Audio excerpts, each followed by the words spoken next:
आज हम पढ़ेंगे पाठ 4 कपड़े के झोले। इस पाठ में पॉलीथीन की थैलियों के प्रयोग से होने वाले दुष्परिणामों का वर्णन है।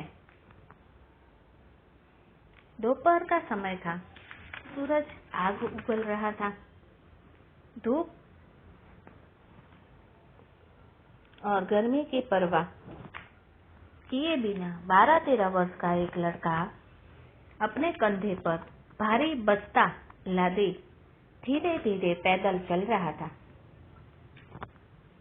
सूरज से वह सीधा व संकोची दिखाई दे रहा था। संकोची यानी शर्मीला। किसी बंद दरवाजे को खटखटाने की उसकी हिम्मत नहीं पड़ रही थी। तो दोपहर का समय था और दोपहर को सूरज का ताप बहुत होता है और धूप और गर्मी की परवाह किए बिना एक लड़का अपने कंधे पर बस्ता लादे धीरे धीरे पैदल चल रहा था और किसी दरवाजे की खटखटाने की उसकी हिम्मत नहीं पड़ रही थी। एक मकान का दरवाजा खुला हुआ देखकर वहां खड़ी एक महिला के पास जाकर वह बोला, सुनिए आंटी, आपके यहाँ। और अभी तो उसकी बात पूरी भी नहीं हुई थी कि एक महिला की तेज आवाज आई, नहीं नहीं, हमें कुछ नहीं चाहिए, हम लोग बाजार से ही सारा सामान खरीदते हैं। बेचारे लड़के की बात तो पूरी भी नहीं हुई थी। उसका चेहरा उतर गया। कृपया मेरी बात तो सुन लीजिए आंटी, क्या मुझे पीने का पानी मिलेगा? अरे हाँ हाँ, पानी तो जरूर मिलेगा, एक मिनट ठहरो। कहते हुए सुरेखा अंदर चली गई और एक गिलास पानी लेकर उस लड़के को थमा दिया और पानी पीकर लड़के ने उसे धन्यवाद कहा। तो सुरेखा बोली कि जरा ठहरो, तुम कौन सा सामान बेचते हो? जी कुछ नहीं। अरे तो फिर मुझे क्यों रोक रहे थे? सिर्फ पानी मांगने के लिए? जी नहीं, मुझे तो आपसे एक जरूरी बात पूछनी थी। क्या आपके यहाँ बाजार से दाल, चावल, साग, सब्जी, फल, साबुन आदि सामान पॉलीथीन की थैलियों में आता है? हाँ हाँ, तुम क्यों पूछ रहे हो? तो मैं आपसे एक अनुरोध करूंगा आंटी। कहते हुए उसने भीतर से एक कपड़े का झोला निकाला और उसके आगे बढ़ा दिया और कहा, कृपया आप बुरा मत समझिए आंटी। अब सुरेखा बहुत चक्की रह गई, यानी हैरान रह गई कि ये मुझे थैला क्यों दे रहा है। लड़के ने उदास होकर कहा, आंटी, हमारे मोहल्ले में 3-4 दिन पहले एक गाय मरी हुई पाई गई थी। लोगों ने अनुमान यानी अंदाजा लगाया था कि उसे किसी ने जहर दे दिया है, परंतु जब गाय की शव की परीक्षा की गई तो पता चला गाय ने कूड़े के ढेर सारी पॉलीथीन खा ली थी। उसके पेट के भीतर जाकर उसकी आंतों में फंस गया था, जिसके कारण उसकी मौत हो गई थी। सुरेखा ने एक बार फिर गौर से बच्चे की ओर देखा। भोला भाला बच्चा, गोरा रंग और उसके नाक नख सुंदर थे और चमकीली बड़ी बड़ी आंखें थी।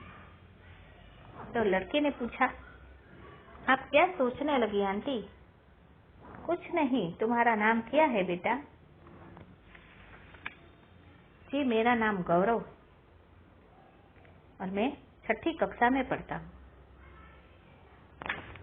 जीव जंतु के लिए कितनी दया है तुम्हारे मन में। बात सिर्फ जीव जंतुओं की नहीं है, पॉलीथीन तो वैसे ही हमारे पर्यावरण के लिए नुकसानकारक है, गौरव ने गंभीर होकर कहा। सुरेखा को अपने आप पर लज्जा आ गई, शर्म आ गई कि छी, कितनी बड़ी और समझदार होकर आज तक मैं यह बात नहीं समझी। उसे इतने से छोटे बच्चे ने कैसे समझ लिया। सचमुच कितनी हानिकारक है ये पॉलीथीन की थैलियाँ। न तो ये जलाने से आसानी से जलती हैं और न ही सालों साल पड़ी रहने पर भी नष्ट होती हैं और जमीन का उपजाऊपन नष्ट करते उसे बंजर बना देती हैं।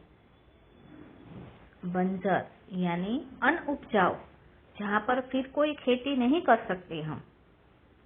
इन्हें जलाने पर निकलने वाला विषैला यानी जहरीला धुआं हमारे वायुमंडल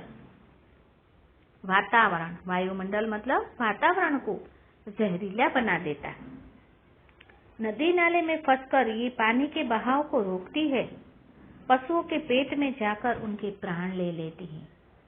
फिर भी हम बाजार से सारा सामान इन्हीं थैलियों में लाना पसंद करते हैं। हम अपनी छोटी छोटी सुविधाओं के लिए पर्यावरण को कितना दूषित कर रहे हैं। आंटी, आपको मेरी बात अच्छी नहीं लगी? सुरेखा को सोचते हुए देख गौरव ने जब पूछा तो उसने कहा, नहीं बेटा, तुम तो बहुत समझदार हो। तुम्हारे दिए हुए इस कपड़े के झोले में ही मैं आज से सारा सामान लाया करूंगी। सुरेखा ने हाथ बढ़ाकर उसका झोला थाम लिया। आंटी जी, धन्यवाद। गौरव प्रसन्न हो गया। तुम्हारे बस्ते में इतने सारे झोले कहाँ से आए? सुरेखा ने जब पूछा तो उसने कहा, बताऊं? माँ के पास पुराने कपड़ों का ढेर था। उनके बदले वे कोई बर्तन लेना चाहती थी, पर मैंने उनसे कहा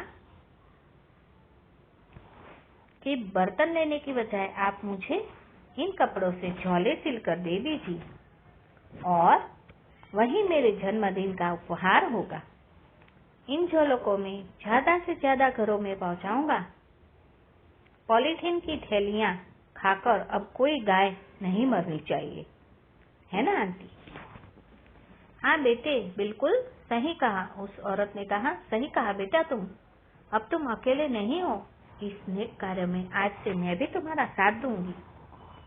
पुराने कपड़ों का ढेर मेरे यहाँ भी है। मैं उनसे झोले तैयार कर अपने कॉलोनी के घरों में पहुंचाऊंगी। जिस तरह तुमने मेरे भीतर पर्यावरण के प्रति चेतना जगाई है, मैं भी उसी तरह दूसरों में जगाऊंगी। देखना, बहुत जल्द ही हमारे पूरे शहर में पॉलीथीन की थैलियों का इस्तेमाल बंद हो जाएगा। सचमुच आंटी? सुरेखा मुस्कुराकर बोली, बिल्कुल सच बेटा। यह तो सिर्फ शुरुआत है। इस प्रकार धीरे धीरे पर्यावरण की शुद्धता के लिए देश का हर नागरिक जाग उठेगा। कितना सुखद होगा तब यह सब। गौरव सुखद भविष्य की कल्पना में खो गया और उसकी आंखों में नई आशा की चमक दौड़ गई। तो इस पाठ से हमें यह सार मिलता है, छठी कक्षा में पढ़ने वाला गौरव बैग में कपड़े के झोले भरकर घर घर बांटने के उद्देश्य से निकलता है और जब सुरेखा दरवाजा खोलकर देखती है तो गौरव उन्हें पॉलीथीन की थैलियों का नुकसान बताते हुए एक कपड़े का झोला देता है और आग्रह करता है कि खुद झोले का प्रयोग करे और साथ ही औरों को भी समझाए। और सुरेखा बच्चे के इस प्रयास से बहुत प्रभावित होती है और इस काम को आगे बढ़ाने का प्रण लेती है।